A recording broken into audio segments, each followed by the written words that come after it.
Printing పంపించిన తర్వాత మళ్ళీ ఆ ప్రింట్తో వస్తే పుస్తకాలు వస్తాయి, అవి కూడా మీ దగ్గర తీసుకొస్తారు, మళ్ళా చదివినిపిస్తారు.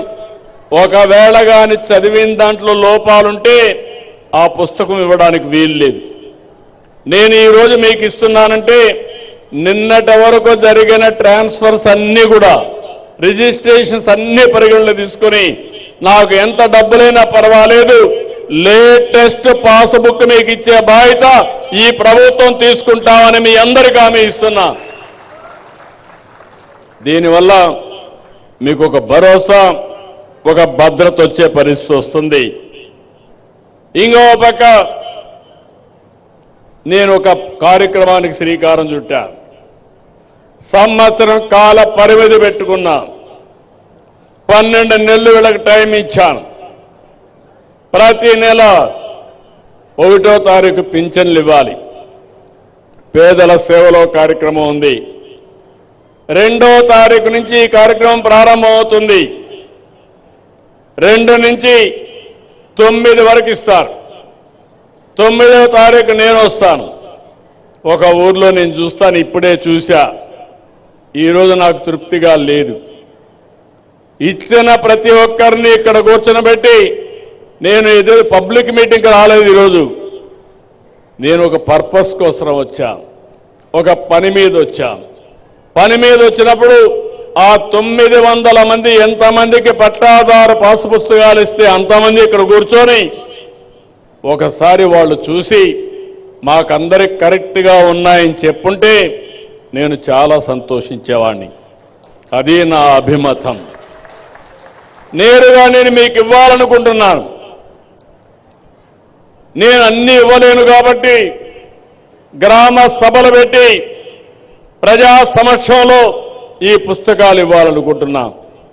₹1 అవినీతి లేకుండా, ₹1 లంచాలు లేకుండా, ఎవరి పెత్తనం లేకుండా, మీ భూమి మీ హక్కు, అది ఇచ్చే బాధ్యత నేను తీసుకోవాలని చెప్పి అనుకుంటున్నాను. అలాంటి సమయంలో అధికార యంత్రాంగానికి చెప్పాను. కొంతవరకు చేశారు, కానీ దీన్ని ఇంకా పర్ఫెక్ట్గా చేయాల్సిన అవసరం ఉంది. ఎమ్మెల్యేలు బాధ్యత తీసుకోవాలి, ఎంపీలు బాధ్యత తీసుకోవాలి. ఇది మీ బాధ్యత. ప్రజలకు సేవ చేయడం అంటే ఏదో 4 పనులు అడగడమే కాదు. ఇబ్బంది లేని పరిపాలన, సుపరిపాలన ఇవ్వాల్సిన అవసరం ఉంది. ఎంఆర్ఓ వాళ్ళు కోరుతున్నా, ఆర్డీఓ వాళ్ళు కోరుతున్నా, సమర్థవంతంగా లాస్ట్ మైల్లో ఇది అమలు కావాలి. ఇది ఒక పవిత్రమైన యజ్ఞం. ఇది మీరు కూడా మనసు పెట్టి పనిచేస్తే తప్ప ఆ యజ్ఞ ఫలితాలు పేదవాళ్లకు చెందవని చెప్పి కూడా నేను మీకు తెలియజేస్తున్నా. అందుకని ఈ నెల 11వ తారీఖు వరకు ఇస్తున్నాం. నెక్స్ట్ మంత్ నుంచి 9వ తారీఖే లాస్ట్ డేట్. 2, 9 7 రోజులు, వారం రోజులు. ఈ వారం రోజుల్లో రెడీ అయినటన్నీ పంపిణీ చేస్తాం. మళ్ళీ 20 రోజులు సర్వేలు చేస్తాం, ప్రింటింగ్ చేపిస్తాం, ప్రూఫ్ ఆఫ్ కాన్సెప్ట్ చూపిస్తాం. చూసిన తర్వాత అన్నీ బాగుంటే ఫైనల్గా చేపించి మళ్ళీ 2 నుంచి గ్రామ సభలు డేట్లు ఇస్తాం. ఆ డేట్ వారుగా 7 రోజుల్లో పంపిణీ చేస్తాం. ఇప్పుడు ఉదాహరణకు 22,33,000, అందులో 1,18,000 తప్పులున్నాయని చెప్పి అన్నారు. అవి కూడా ఉండడానికి వీల్లేదు. ఒకసారి ప్రింట్ అయితే ఇంకా ఆటోమేటిక్గా 0 మిస్టేక్స్ ఉండాలి. అందుకే నేను ఒక మాట చెప్పాను, ఈ 1,18,000 ప్రింట్ అయినాయి, అయినా పర్వాలేదు, తప్పులుంటే వారుగా పెట్టేయండి.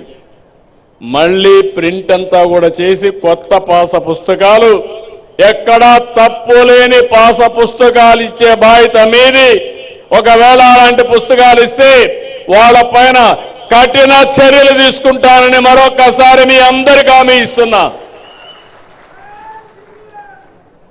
కాబట్టి మిమ్మల్ని నేను కోరేది, ఇలాంటి ఒక ఉదాత్తమైనటువంటి దీనికి నేను శ్రీకారం చుట్టాను.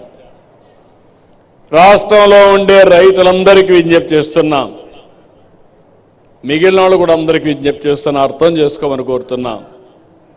ప్రభుత్వం అనేది వివాదాలు సృష్టించడానికి కాదు, వివాదాలు పరిష్కరించడానికి.